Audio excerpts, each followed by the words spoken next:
Describe your experience during clinicals. What was positive? What was challenging?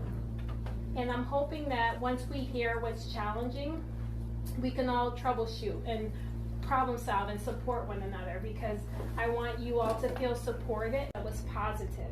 And the last question is if you can identify something that was challenging. You is when we compare ourselves to others. A sure way to get depressed is to compare yourself to someone else. Except this is where we are at this stage in our life, or this is where we are with our kids or our career. Then we can have more compassion for ourselves. I want to share. I just wanted to add, I witnessed some of the role playing.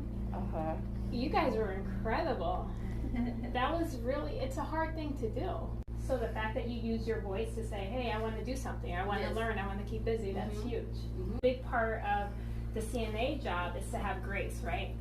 For patients, for your colleagues, because it's hard. Yeah, definitely.